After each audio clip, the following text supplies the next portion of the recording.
Hello guys, welcome back to another session of Carnivore Muscle Ramblings.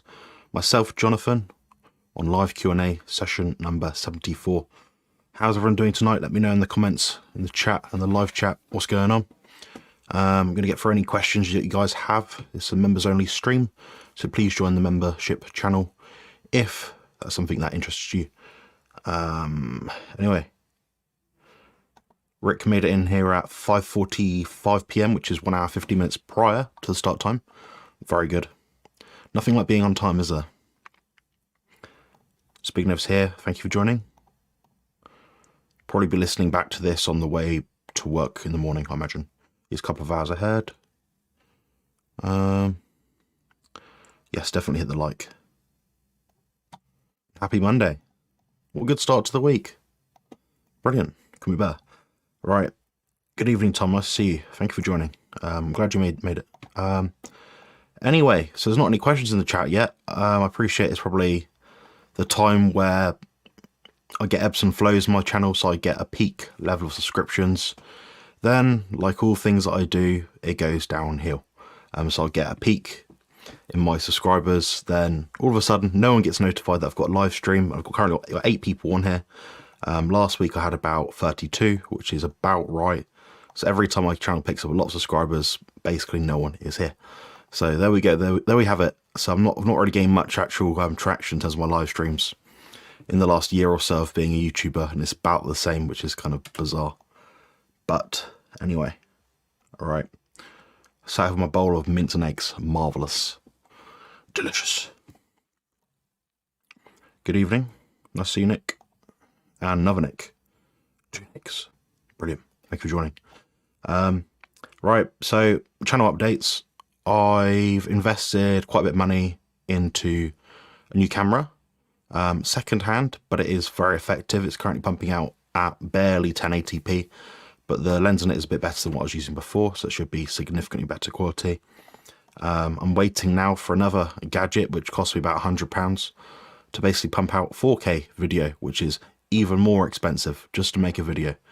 There's no hack around it. There's no way you can do it better than to do it the way I'm doing it right now. So I'm just waiting for that to arrive, and hopefully by maybe tomorrow I might be able to set that one up so I can pump out 4K.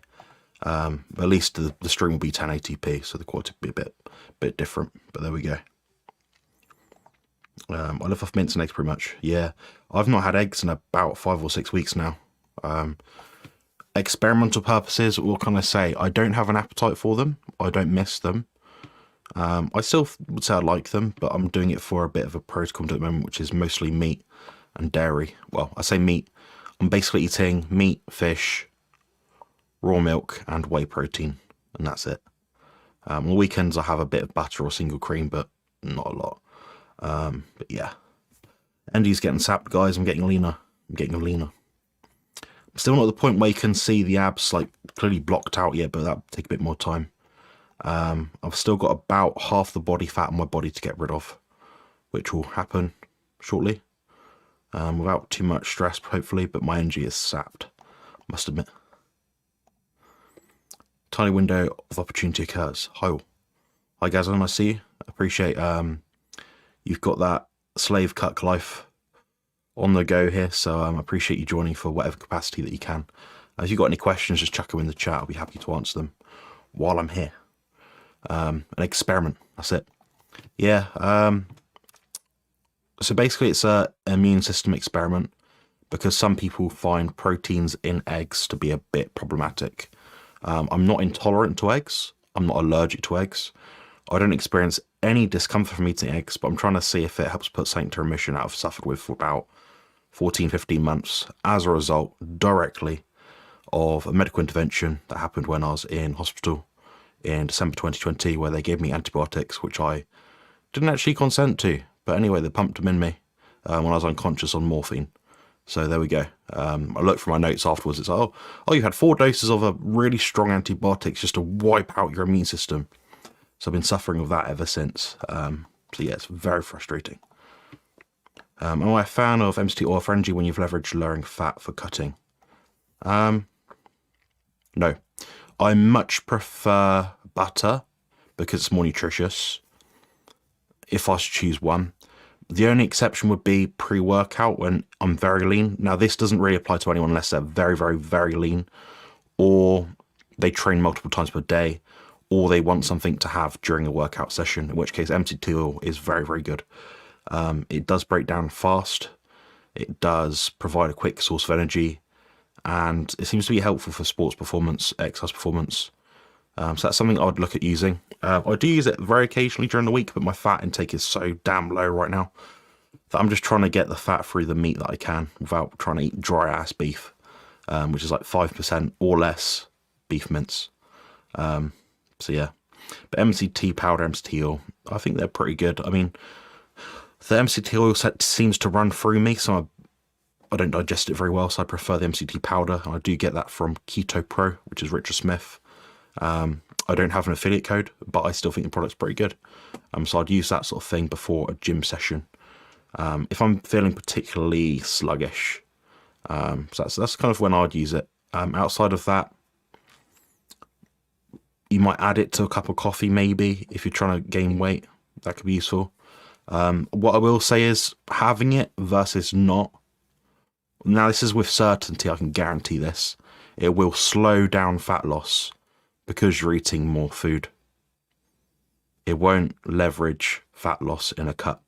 So the more fat you eat, the less fat you burn. It is that simple.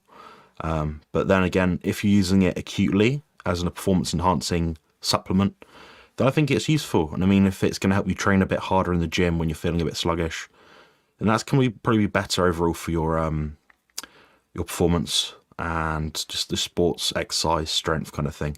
But retaining strength when you're trying to lose body fat is of utmost importance, in my opinion. Near Zero, thank you for joining. Nice to see you here. Please chuck in any questions in the chat.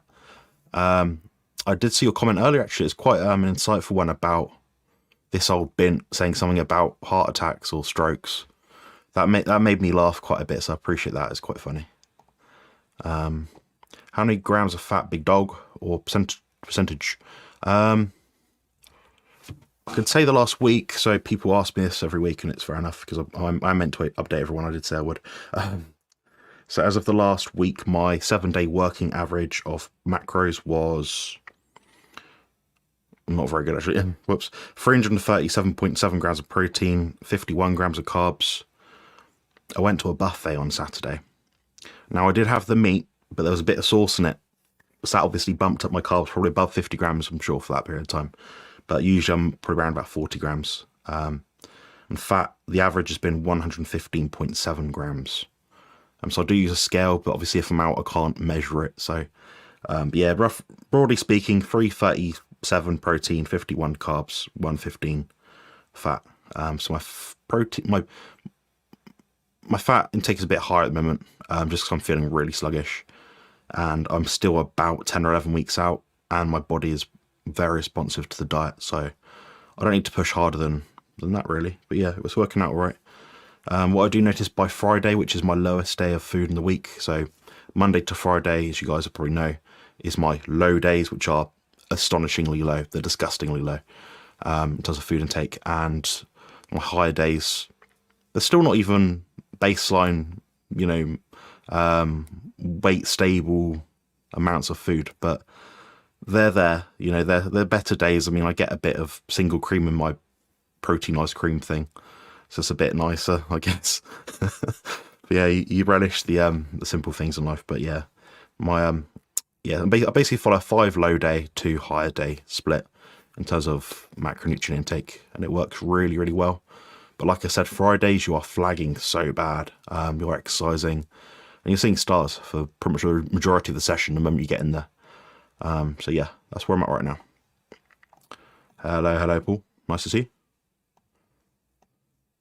Jonathan, a few weeks ago you mentioned most people you coach are not eating enough fat and are under eating. I realised it might be my problem also. I'll transition slowly from OMAD to 2MAD and up fat. Good shout. Yeah, I mean, for sure. I mean, people that I speak to tend to, they'll put in their tracking app, because I mean, the thing about body composition stuff is it's not like the generic carnivore advice. It's not like, oh, eat meat to satiety, eat fat that comes with the meat, salt to take.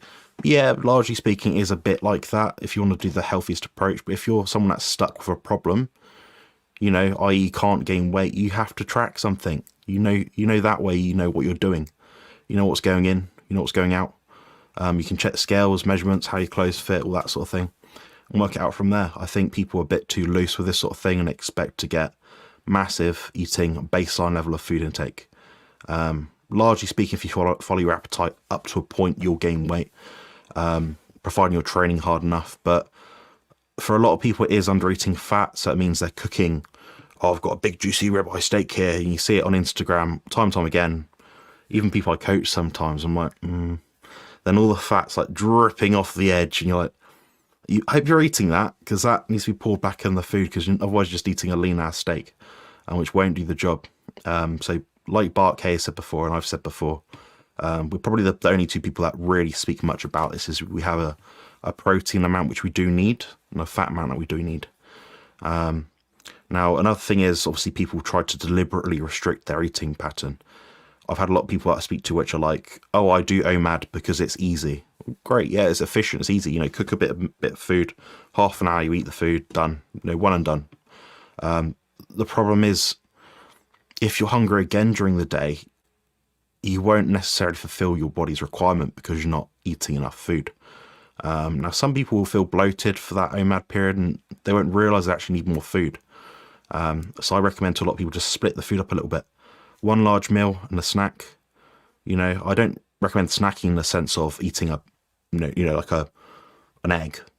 You know, always eat a meal that will stimulate protein synthesis. So largely speaking, for most people, that's going to be something like 30 grams of protein per sitting, at least, male, female, big, small, active or not. So that's the smallest snack I would do, but you do have to have a big meal with it. Just make sure you're getting enough food. But yeah, try that out. Try splitting up your food a little bit, making sure they're eating the rendered fat. Then the protein will do its job. Magic. Very good question. Cheers for that. Now from Nick, what's your thoughts on high rep squats or leg pressing like Tom Platz used to do for 50 reps? I wouldn't squat like Tom Platz used to because it's dangerous as hell. He also has a very strong lever advantage in that he's short as hell and had a disproportionately short body and short legs relative to his torso. So he could squat that way, but he barely had to move to squat. Now, I'd probably recommend, if you're doing something like that, which is very intensive on the cardiovascular system, to be something perhaps with a leg press or hack squat. So think something you can rack easily. Maybe even a Smith machine squat might be good as well. That's what I'd personally do. So a guided apparatus on a track, a pendulum squat even. Just anything you can easily rack, that's what I'd personally do. Now, when it comes to 50 reps, absolutely not. By the time you get to, largely speaking, the average person, the way they do their reps, by the time you get back to about 15, 20 reps, you breathe an extra few seconds, stand at the top for a bit. You can do 5 more, breathe for a few seconds, stand a bit, 5 more, 5 more, 5. You can pretty much keep going till your joints just feel sore. So I wouldn't recommend doing 50 reps in that instance. But I would recommend is looking at my high intensity training leg workout, which is on my exercise playlist, which is brilliant, by the way. I recommend people check that out if they're listening to this and they're like, oh, how do I lift? Watch that. You know, if your form looks roughly like mine, you're doing pretty well. And obviously, there's some subtle cues here and there for different people, different sizes, depending on what stage you're at in your training career, that I'd probably suggest or recommend. But largely speaking, if you look at that, you'll see that I'm doing about 4 to 6, maybe 7 reps. Each rep is taking me about 15 to 20 seconds, sometimes even longer than that. Now, how do you make a rep really hard? You slow it down. You don't pause at the bottom where it's easy, where it's rested. You let your muscles do the work, so you try and keep the tension through the muscle. And a lot of people will stand at the top, and I see people do this all the time. They'll do the leg press, they'll pump it out, 1, 2. Well, that's too quick. Then I see people online, they'll be like, yeah, make sure when you go down on your leg press, you do a 3-second negative and maybe a 1-second hold. You look at it, you're watching it, you can see the clock on the timeline on the YouTube video, and it will say 1, 2.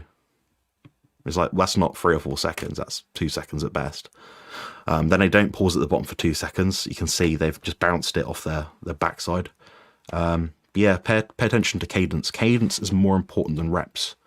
A better measurement is standardized, and that will always be seconds.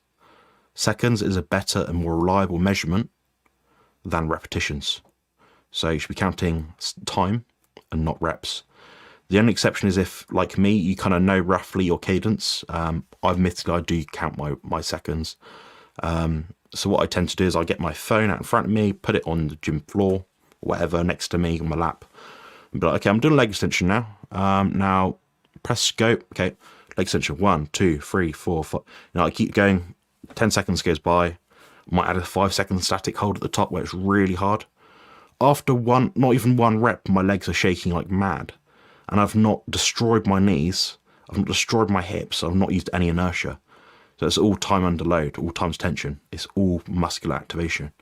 So that's what I'd personally be doing. Then as you go through the rep, you'll notice, okay, this last rep was a bit of a grinder. This 5th rep was a bit of a grinder. Okay, maybe you can't do a full rep. That's fine. You don't have to then swing it back up like everyone else does, which 99% of people do in the gym, or cheat.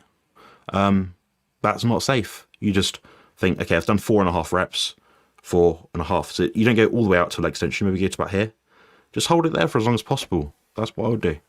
So much safer, so much more time efficient, more standardized, easier to manage, easier to measure. That's what I'd do. And I would not squat like the person with some of the biggest legs ever, because he is not you. Now, I sort of rely on principles rather than programs. So I'd avoid trying out Ronnie Coleman's program. Look where that ended up him, you know. 8 Olympia titles, yes, but also his spine is probably more destroyed than mine. So think carefully about what you're doing. 50 rep squats, not in my programs. Absolutely not. Absolutely not. A very good question. I mean, it's a way to accumulate metabolic fatigue, but like I said, think about what I said about the isometric contractions and just slowing down the cadence. That's a better way to go about it, in my opinion and experience. I've done a lot of work for my personal training course today. Very good. Nice one. Now relaxing, watching your excellent Monday live. It's not too bad, is it? It could be a bit better. I want to improve the graphics a bit, but I don't know what to do. I'm not a graphic design person. I'm not a creative mind. It's definitely not my personality type. So if anyone's got any pointers about how to make this look better, let me know. Or if you want to do it for me, solid, do it. But yeah, always aiming to improve. Yeah, I was asking Richard if he does click and collect. Does have no postal address? Lol. Yeah, that's the thing. He might do. I'm sure he would organise it. If you asked him, he probably would organise it. It just might take a bit of time, that's all. I try and never miss these. No, Rick, you're always here. I think you're always here. I don't think you miss one. But I can remember, maybe. I see you on so many lives anyway. I probably come across you in every video I watch in a given day. So, question, what is the very lowest you go on fat towards a contest? Right now, it's the lowest I've ever been in fat intake in the last 4 years. So, yes, it's not pleasant. The lowest fat I've ever been to was in 2018, and that was won the junior Mr. Wales competition with ease. Shredded out my mind. I was eating carbs back then. Yes, I was eating vegetables and stuff back in 2018. But my carbs were something like 70 grams. Fat was like 70 grams. Protein was about 300 or something like that. Yeah, that's the lowest in fat I've got. But the lowest in fat I have is maybe 80 or 90 grams at the moment on a given day. That is very low. Contraindicated, I would not recommend it. The problem is when you're disabled, like I am, i.e. you cannot do and function like a normal human being, I can't do long walks outside. I have to leverage diet a lot more than most people. So my sort of practice doesn't come into play with what other people would be doing. So what I do is about every other day at the moment, I walk the dog for about 15 minutes. That destroys my back and hips, but it gives me some activity, some fresh air. That's what I like to do. But yeah, if you guys watching this and you're doing cardio, go outside and do it. Wear a bloody t-shirt and shorts. Get out, get some cold exposure, you know. Much better for the body. Create some brown adipose tissue, upregulate your mitochondrial function, gives you a bit of hormesis. That's what I'd personally do. So yeah, for me, it's a case of leveraging the diet much more than the cardio or activity expenditure side of it. And that's probably why I'm actually retaining my strength. I think that some people overdo it with cardio and activity, and therefore they lower their strength quite a bit. And my activity is abysmal in the grand scheme of things. It's nothing. I exercise about 40 minutes 4 times per week, sometimes even 3 if I'm feeling particularly tired or, rubbish. That's accompanied by a 15-minute, very, very, very slow cycle to and from the gym.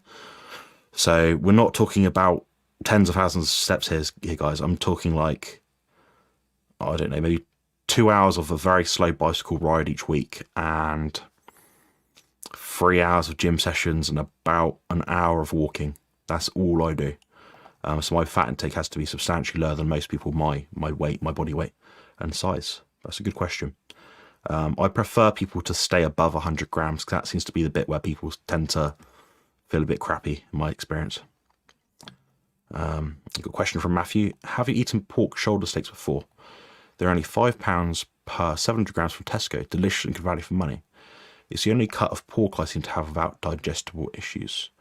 And no, I don't eat pork because I'm allergic. Also, I like pigs too much. So, also don't eat berries ever. Very incompatible with my body. I don't tolerate chocolate, specifically dark chocolate, very well. So, yeah, they seem like good value. They're £5 for 700 grams, quite good value for that sort of thing. I have to exert serious effort to eat enough fat. My ribeyes look like tenderloins. Very sad indeed. Yeah. Tom, check out my any of my carnivore recipe videos. That will get more fat in you, honestly. Some people like eggs or scrambled eggs with loads of butter in it or ghee. Some people like the butter bites that I make. Just ease your way into it. Don't do my thing. Don't, pile it all in. Just have a bit, a bit more the next day. Over a span of a few weeks, just increase your fat intake very gradually. That's why I do it. And you can easily measure, okay, I don't feel great today. My digestion's a bit funny. I've got the runs. I feel a bit sluggish. Something's wrong. In which case you can easily spot the problem, then revert back to what you're doing before. Some people aren't meant to be massive bodybuilders. Some people just have a default set point as well. I'm not here to say that people on here will get my results or certain people's results doing what I do, which is why you never hear me say to someone, follow my diet. I never say that to anyone ever. My diet is based around principles, and so is my training. So yeah, I'll tell you guys the principles around what I'm doing, what I think works for people in general, but what I do doesn't apply to other people. So yeah, just make your own progression your own thing. Your own baby, your own thing that you cultivate. But yeah, interesting. 3 meals a day is best for me. Nice one. Yeah, I think if I wasn't active, it'd be 3 meals. I think. I like 4 meals though. 4 meals feels good. Tesco's frozen finest burgers are no longer 99% beef. They're now 94 with added pea protein. Yeah. Morrison's did that as well. So annoying. Watch out for quiet supermarket burger scams. Yeah. Yeah, that's one thing I worry about, because I remember at one point a lot of these things were like 99% Scotch beef, salt, black pepper. Then it's like 94. I'm seeing a lot of 88 nowadays, which is not nice. If someone's got a sensitive gut, that extra amount of onion or pea protein or fiber could really damage them. So I wish they did make it very clear to people if there are these extra additional ingredients. And peas are quite high in oxalate as well, believe it or not. So I mean, I wouldn't eat much of that. When I was younger, I used to eat like a big bowl of peas with some butter and salt on it, and I thought that was good. I never felt good afterwards, but I think it's just the butter I was really craving, but I needed some delivery system. So yeah, it's funny that. Tom had knees of steel, though. He did. Yeah, my knees function great. Considering I used to be a competitive sprinter, my feet and my knees are really, really good health. Like sometimes I wonder, like, how am I putting my knees through that much strain in a leg extension? I'm using all the weight here. I'm doing like 2 minutes of time in detention.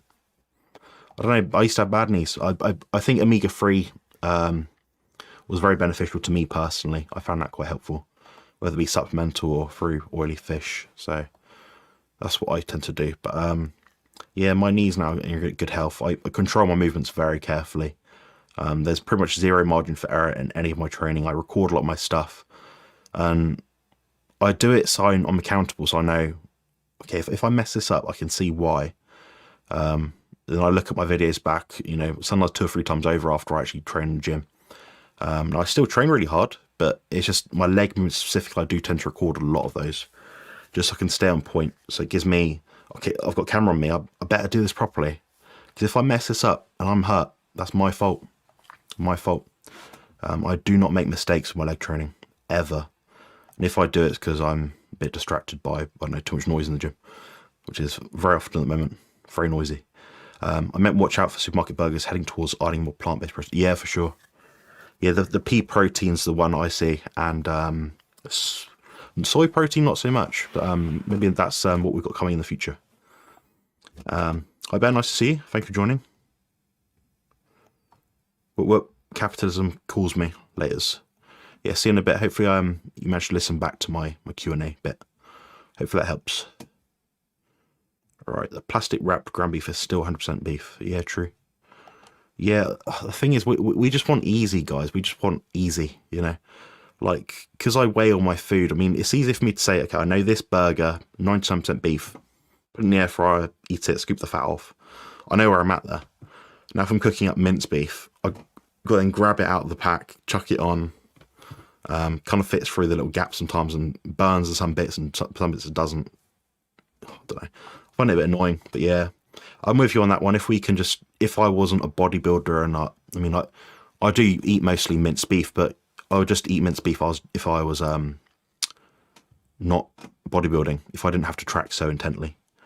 But it is a requirement to get really good. And if you want to get good at something, guys, you have to measure things and manage things. You won't get around it, because I can't live with myself if I haven't tried really hard on something. Not once.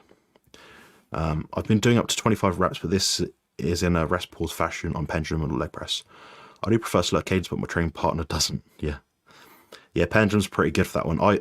My gym's really good for leg equipment. It's got hack squat, leg press, V squat. It's got like 10 pieces of leg equipment, which is great. The problem is most of them irritate my back. So with the pendulum squat, I have to make it very quad dominant. Therefore, I can't use as much weight. So I'm putting literally like a 20 kilogram plate, sometimes 30 on it. I'm just doing that 10 seconds down, 10 seconds up, as slow as possible. Controlling the weight. I have to put my hands on my knees sometimes just so I can leverage it up if my lower back feels a bit iffy. But yeah, good shout. Just control the weight. I'd say, largely speaking, if you can do it 5 seconds up, 5 seconds down, you'll get a really good result from that. Hey Mike, nice to see you. Thank you for joining. 2 meals a day is best for me. I take collagen BCA capsule before I train. Nice one. Yeah, collagen's pretty cool. Yeah, I've still got a tub of that back here somewhere. I can't be asked to take it, to be honest. I've actually bought a kilo of like collagen powder at one point, or hydrolyzed collagen powder, but I've not bothered to take it. I think I got it on offer somewhere, and I thought, oh, I'll buy that and I'll use it. Obviously not. Lunch, dinner, I'm never hungry in the morning. Fair enough. What are your thoughts on bone broth as it's high in deuterium? That's a good question. Yeah, I mean, whenever you... I mean, bone broth powder would be high in deuterium for sure, because you're refining, condensing a liquid material that would have water in it. So the deuterium doesn't like evaporate off. I don't think it's that much of a problem. I really don't. I mean, the problem is if you're drinking, say, coffee instead, well, that has a whole host of other problems in and of itself. Ideally, you'd drink mountain water from the highest point in the world.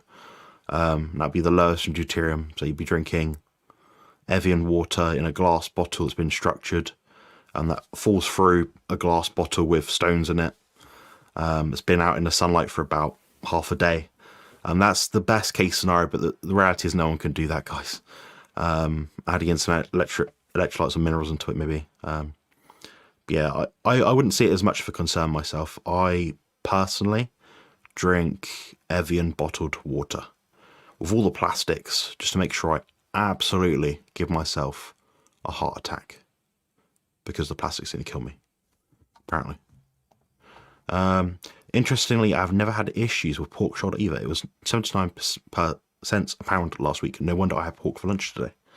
Very good. Yeah, pork's never appealed to me at all. And when I have had it, it's made me very sick. I've like got a really strong aversion to it. Like it feels like I shouldn't be eating it. I don't know.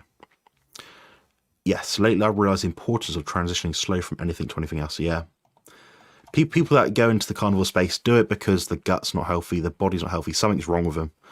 You don't do this for the hell of it. You know, well, some people do it to lose weight, which is probably quite a low tier thing in the grand scheme of things, which is fine as well. You know, there's no problem with that.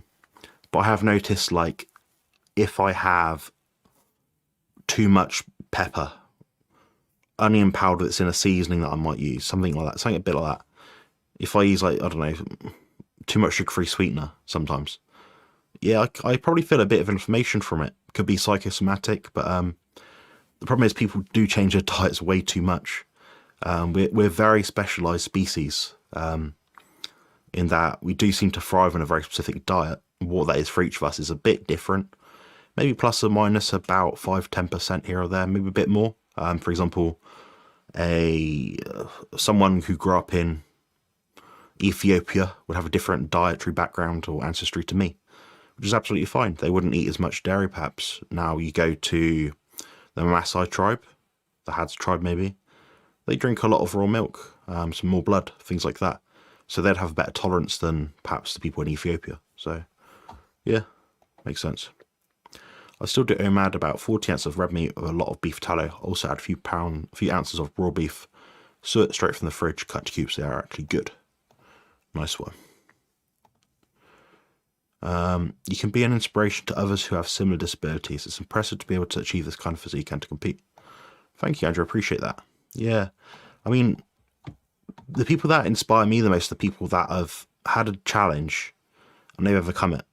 And it's usually people that are severely obese. And now there's someone online who I follow quite intently at the moment. And they've got a tiny YouTube channel. When I say tiny, relatively speaking, they've got quite a small YouTube channel, 270 odd people. But she's quite interesting in that you can see how her mind's working. She's trying to work things out. She's lost 120 pounds before, and I think she's doing quite well here. I think her name's like Beth or Bethany or something. Yeah, I can see how sometimes the cogs are turning like in her head, and I'm thinking, you just need to follow what you're doing right now. Just keep doing it over and over again, and that's what's going to get you the result. That's what I've noticed myself, just doing the same thing over and over again. Spotting the pitfalls in what you do, being self-critical, you know, like in terms of gym stuff, sports performance analysis, so videoing my workouts, going by feel, not being afraid to go outside the box and ask other people. I've consulted with, you know, Jerome Armstrong, Professor Barkay, Harris Parnas about different things, different issues that we've had. And sometimes people will have a very unique experience, so I gain a lot of insight from people like that. But the problem is, obviously, they can't live in your body. So you do have to trial and error these things. So the point of these live streams, for example, is kind of to give people an opportunity to kind of soundboard what they think. So, for example, we had a question earlier about eating. Well, someone made a statement about eating more fat or something, or how many meals per day. I was like, well, largely speaking, this is what I find speaking to people. They might find use out of that, they might not. But largely speaking, this is what people tend to do wrong. So that's kind of my unique perspective in that kind of sense. But then there's other people as well. I know you deal with some kind of, I can't really describe it, I can't remember what it's called, but you deal with something where when you're speaking you have an issue. So it's a bit like synesthesia, but it's more related to how you word things. I find that quite inspiring, because when I listen to you speak, and I know you've done different conferences and talks yourself, that it's not easy, and I can tell you're struggling to do it in a sense, not in an awkward way, like, oh, well, he's awkward, but like you can tell that you have to think very carefully about what you're saying, and how you come across. So I find that quite inspiring, because had I not had that insight about you, I probably wouldn't have really noticed. But then obviously you look a bit deeper and think, yeah, this guy's trying to say something useful here, but he's not quite, something's blocking him. But it kind of gets people more interested, because you know that what's coming out of a person's mouth is thoughtful. It's not from a point of severe extroversion where they are trying to force out information for the sake of it. What you say is very thoughtful, and I find that quite inspiring. But yeah, thank you for the kind words. Right, and I go through more stuff. There we go. What kind of training would you do if you couldn't get to a gym? Personally, I would do a home bodyweight workout, and it would be an isometric based workout. In that, I would do isometric work first. So think of a push-up, on the floor. I'd do maybe a static hold quite low down, so I'm quite low to the ground. So I'd do that for as long as possible. Then I might rest a few minutes. I might just do, slow push-ups. That way I'd minimize the wear and tear on my joints, because some of these calisthenic things, they're a bit joint intensive sometimes, because you're in a fixed position. So a bit like a barbell, you kind of get shoulder pain, chest pain, airway pain. Machines nowadays are better for that kind of thing, so they move around your body, so it's more natural in a sense. Pushing up against the floor isn't a natural movement realistically, because we'd never really have to do that. The muscle, if you think of the way the muscle goes, it goes across the body. Now if we're doing a push-up, it just goes straight forward, so it's not a natural movement in that sense. So I'd probably specifies on doing isometric stuff first, then adding in an element of movement to it. So for example, a wall sit, then a lunge or a bodyweight squat. For back movements, you'll struggle unless you've got a pull-up bar, in which case I'd suggest something like an isometric towel pull. So you might put a towel, sit like I'm sat up right now with my legs out straight. Put a towel over around your feet, then just tug it as hard as you can, just hold it as, that's the sort of thing I'd do. So a mixture of isometrics and movement, calisthenic stuff. I can only eat non-ruminant meats by deep frying or boiling. Not bad. Yeah, they're a bit dry. I mean, I quite like doing those roast in bag things. So I get my air fryer broke last week, so I had to buy another one. But I get like a bag, put some salt in it or something. Then it's like a roasting bag, so I don't know. Well, makes it a bit easier to chew. Sometimes my jaw hurts from eating 1.5 kilos of meat a day. It's a lot of food. But anyway, yeah, so it keeps all the moisture in as I'm cooking it. So that's what I like to do. But yeah, if I was not focused on body composition, I'd be chucking in loads of tallow and butter and crap. Loads of it. Absolutely loads. It is good for you. Do you recommend the use of glutathione? If so, how much a day? If so. So I'm going to read what we're doing. Do you ever recommend the use of glutathione? If so, how much a day? I think you mean. No. I think in the grand scheme of things, it's a low tier lever in terms of using it as an antioxidant. I think I'd rather see someone get outside, get some sunlight, do some grounding, strict carnivore diet. If you can be 99% adherent to the carnivore diet, that'll give you much more benefit than say 90%. Emphasize sleep. I mean, you release glutathione, especially when you're asleep. I'd personally, in my experience, based on cost effectiveness, cost to benefit ratio, I'd use N-acetylcysteine as a precursor to glutathione. That's what I would do, because it has a lot of other things which help downstream as well. Glutathione is very expensive, so I don't think it gives you a lot in the grand scheme of things, but that's just my take on it. But then people swear by it. I will say, when I've managed a health food shop in the past, people didn't tend to buy it. Anyone that did buy it didn't buy it again. So, that's my limited take on it. But hopefully that was somewhat useful. I wonder whether McDonald's will eventually add plant-based ingredients to their beef burgers. The way the plant-based nonsense is spreading, it wouldn't be surprising. Yeah, I mean, I had this conversation recently. So where can I eat as a carnivore bodybuilder or just a carnivore person in the UK? I've got Nando's. I can get a plain grilled chicken thing, whole chicken, halloumi from there. Great. So that's one place I can go. I can get triple cheeseburgers, no bun, no sauce, no crap from McDonald's. On the save menu, £3.29 for a burger or something. Not too bad. Quite high in fat for me at the moment, just because I'm cutting back on body fat. But they're like 99% beef and salt and black pepper, so they're not too bad at all. Outside of that, there just really isn't many places, guys. We do struggle a lot, so I think we do have to keep propelling our movement online. At the end of the day, people are paying a lot of money for bloody chips and steaks, and they're probably paying quite a bit of that money towards the chips. I wish there was a supplement charge to say, look, we're not going to give you the chips, but we're going to give you an extra steak and you're going to charge you an extra £2 for it. I wish places would do that. The one other place actually is Wetherspoons. You can get burger patties, eggs, and slices of cheese for quite an affordable amount. Depends how strict you are, but the grand scheme of things, if you're not optimizing everything else in your diet, I wouldn't worry about it. I would not worry about it. Small amount of sauce or seasonings in it probably won't kill most of us. Hasn't killed me yet. Despite many people in the carnivore community saying there is no need to track food mass, I track all my meals the same as all my workouts. Many aren't bodybuilders. Absolutely, yeah. Yes, that's why I preface what I do. So I had a interview on Lee Coppis's channel, Kent Carnivore, and someone was like, "Oh, it's not healthy what you're doing." I'm like, you've clicked on a video which is about carnivore bodybuilding. What the fuck did you think to expect from this?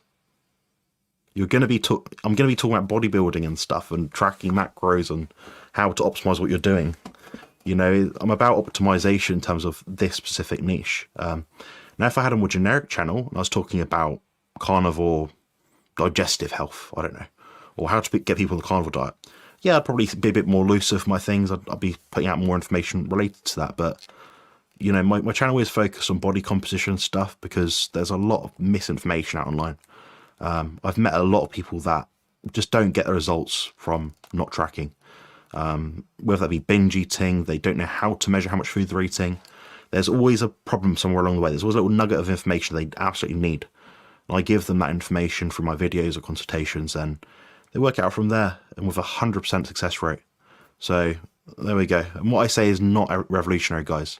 There's nothing I say on my channel which is absolutely brand new. I have ideas and concepts which are specific to me, and that I've had a very unique experience working with different people. But what I'm saying is nothing out of the box. You know, if you want to get lean, you have to eat less food. The quickest way to get lean is to not eat anything. Problem is we have performance detriments and definitely a lack of, should I say, strength when you're in the gym if you're not eating. So it's about fine tuning what you're doing and just trying to optimize things without being too neurotic. I think there's certainly a level of pragmatism we have to apply with carnivore bodybuilding, at least. I think a lot of people don't realize that, and they don't realize you come to this space because you're not healthy for a lot of people and they want to do something better. So why not take the leap and just track something, even if it's for a week, work out what you're eating. You know, if you ballpark it, say, this is how much steak I eat each day. Okay, you eat the same thing every day. Nothing happens with your body. You're more sore, you're tired. Maybe eat a bit more fat, maybe eat more protein. You know, there's nothing new that I say, or nothing contradictory that I say on my channel. Apart from the fact that dairy isn't the biggest culprit in fat loss. That's a very low tier idea in the carnivore space, in my opinion, and my experience working with like everyone. Dairy doesn't seem to stop people losing fat. It's too much food. Do you ever recommend the use of glutathione? If so, how much per day? That's the other question, sorry. Is Buxton water low in deuterium? I drink that because it's cheaper than even, and I prefer the taste. Fair enough, yeah. That's a good question. I don't think it would be low in deuterium because it's not as high in the alpine region where it's collected. So I looked into this myself. There's no measurement on it that is available online anywhere. I looked myself really hard. We know even is, I believe, 145 ppm.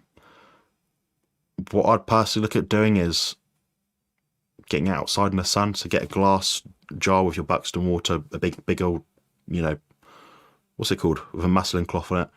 Chuck it outside in the sun on a sunny day. That'll help it somewhat, I think. I don't know. That's probably what I'd do if I was absolutely desperate, but I just buy bottled Evian. It works all right. There was an issue of Buxton water about, I'd say 15 to 20 years ago, where it was tap water or something like that. They may have removed the article online now, but I'm a bit skeptical about that one personally. But I would buy it if there wasn't another choice. Jonathan is inspiring a lot of people, but I'm sure we need to somehow help to reach his message to many other people dealing with autism and other mental health issues. For sure, yeah. Yeah, it's tricky because I don't present as someone with autism. Although for anyone that knows me on a personal level, it's extremely obvious. You spend half an hour in the room with me, it's very obvious I've got autism. And the fact is, it's very challenging when you try and explain to people your problems. My problem is I don't deal with arseholes very well. I'm very curt. I resent bad people. I don't respect bad people. I'm quite neutral with most people until they disrespect me, in which case they will get a bitch slap. And that's the way we have to be, guys. There are bad people on our earth, and we have to deal with them appropriately. We can't be complicit with arseholes. The autism thing's funny because I sit here now and I know exactly how I live, and my life is not normal. I don't live with the same ease as everyone else has, or most other people seem to have. It is a constant, ongoing challenge. I'm very introverted. I live in my own space. I enjoy my own space.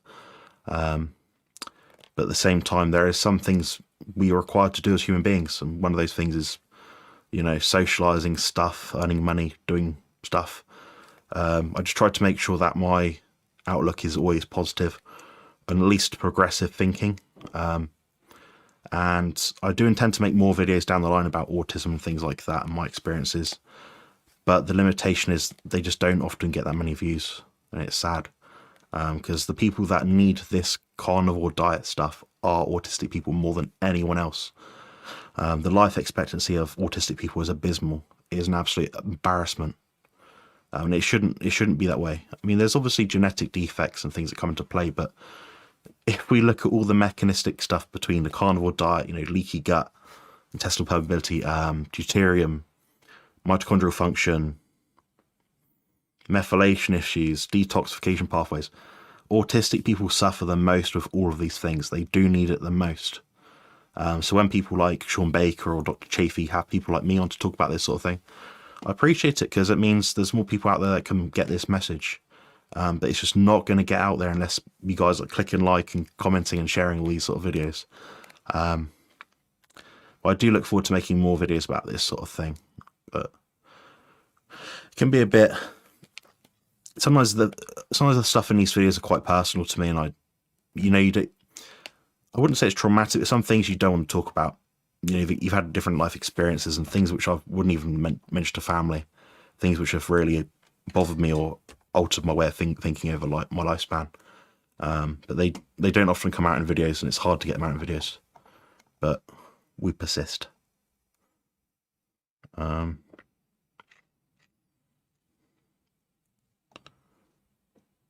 There we go. John offers a breath of fresh air and not too bad. Yeah, I'm not bad. I'm quite a reasonable bloke, but I'm just not very sociable. That's my downfall. I have to live that way, unfortunately. Self-protection mechanism is very important. But I appreciate your kind words. Yeah, no worries. Hopefully it is helpful. It's like I said, the glutathione thing I wouldn't look too much into. I'd look at other stuff.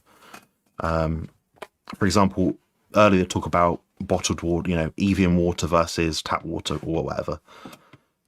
I'd rather see someone spend £30 per month on, Evian water than £50 per month on glutathione, that sort of thing. But if you're minted, you got loads of money, sod it, try it,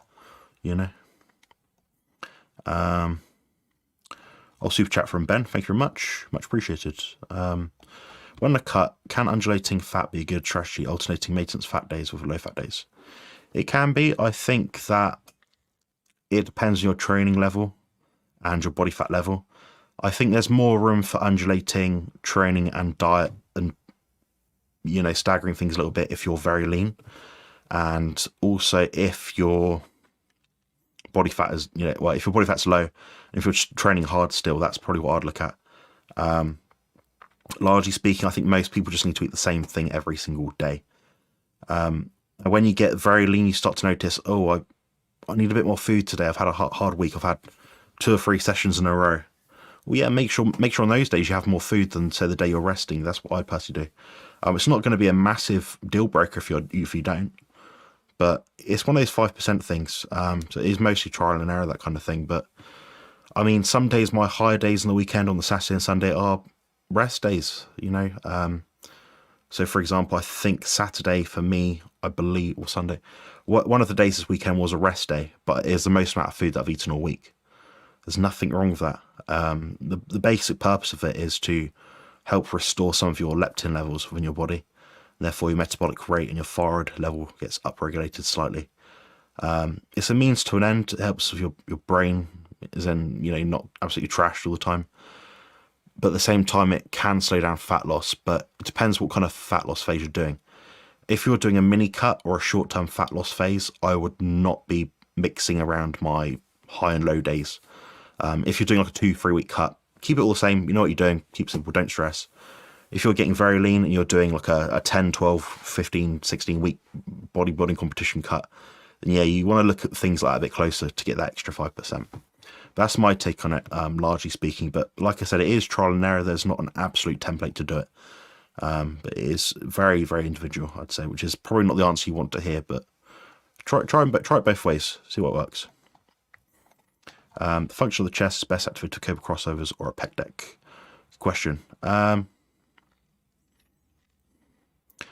I find that people with long arms, funnily enough, actually prefer the pec deck. People with shorter arms prefer the cable crossovers.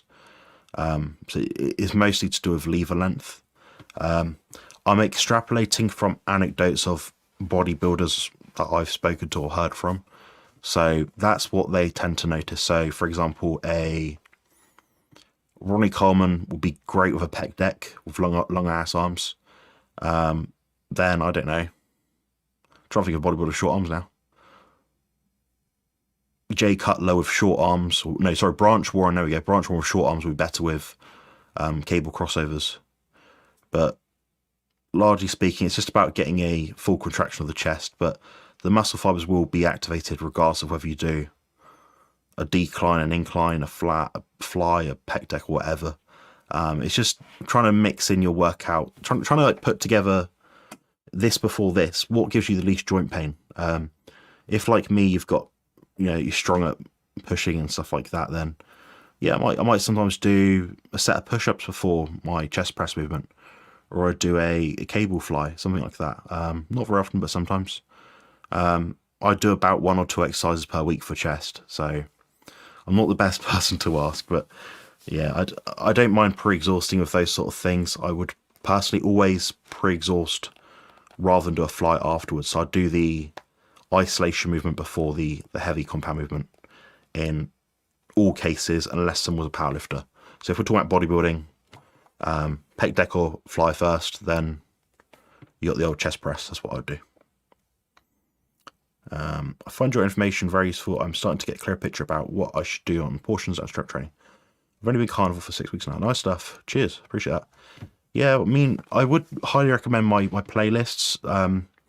I appreciate everyone doesn't have all the time in the world to watch loads of hours of talking head videos. Bloody YouTube pisses me off as well. There's not much I actually watch nowadays, to be honest, outside of some of my friends online. Yeah, look at my playlists. So I'd look at exercise playlists. So Carnivore Muscle YouTube playlists, exercise. Watch them. 2-3 hours worth of content. Shows you how to do it all. Well narrated, very clear, well explained. I'd also look at the nutrition tracking playlist and the lose fat playlist. They're probably the main ones. But largely speaking, that's what I would do. And if you wanted more information, you like, I want to get something written down to like take notes on, maybe make my own program, something like that, I'd look at my Beef Up Carnivore Bodybuilding Bible, which is on my website. Might actually chuck it on the screen if I can work out how to use it.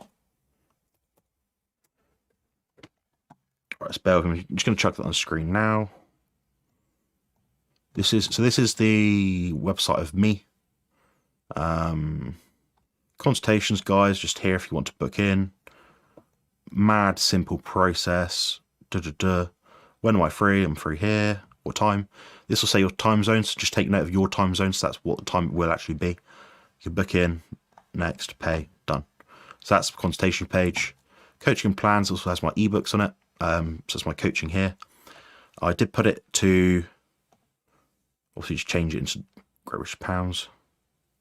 Yeah, so very clear, transparent pricing, which no one else online seems to have for some reason, which I find daft. But this is the book you want. Yeah, so Beef Up Carnivore Bodybuilding Bible, 160, 170 odd pages long. Very detailed, mad good information. I actually wrote that with my friend Jerome Armstrong, who's also on YouTube. So I recommend subscribing to him as well if you haven't yet already. His name's Jerome Armstrong, so I recommend checking that out. Yeah, that's what I'd personally do. I'd buy that book, and I wish I had that book years ago. It probably puts together about 40 years worth of combined training and nutrition experience in one place, and you won't find any more information about the carnivore bodybuilding online anywhere. All in one place. Works out well. But thank you for the kind words. My life is the most abnormal of all. Yeah, your duck video earlier was pretty mad. Pretty mad. We love you, Rick. Excellent. Yeah, next week I might work on getting on a guest on the channel. I'm not sure who yet. Maybe Rick, Nicole if she's free. She might not be. Jerome if he gets his act together. We'll see. Maybe get Alicia on as well before work. I'm not sure. But yeah, there's not many of us out here. Not many bodybuilders out here, guys. If you're watching this and you are actually a bodybuilder of some sort or a fitness advocate and you follow carnivore diet, just send me an email through my YouTube channel. So go on my YouTube channel, go on About page. My email is there somewhere. Just send me an email, live stream guest, and I'll send you the link for next Monday. Other than that, I will say that I have a live stream tomorrow, which is Carnivore Team GB session number 19, I think. And that'll be with myself, Ben Hunt, Phil Escott, Lee Coppus, and maybe Stephen Thomas. So check that one out tomorrow. That's an open Q&A, so anything really goes. We'll probably be answering about 1 million questions about electrolytes, gallbladders, and iodine, my guess. We get the same questions every week, the same answers every week. So if you pop by that talk, please try and come up with something new and novel for us to answer, because it's getting a bit dull. Yeah, we'll be streaming on all of our platforms, so you can check it out on any one of our platforms there. Yes, Jerome has been missing in action. Very unfortunate. I'll catch up with him soon. I'll hassle him during the week and see what his problem is. But he has. I'm just winding you guys up. He has actually been quite busy the last few weeks. He's been working like a madman. So anyway, if that's all, guys. Thank you very much, Ben, for the super chat today. Much appreciated. If you want to see me next week, that'll be Carnivore Muscle Ramblings session number 75. Not quite 100 yet, but we'll be soon, hopefully. But yeah, check out the live stream tomorrow, 7 PM UK time, and that'll be a good one with me and the other guys. But yeah, cheers. Take care, guys.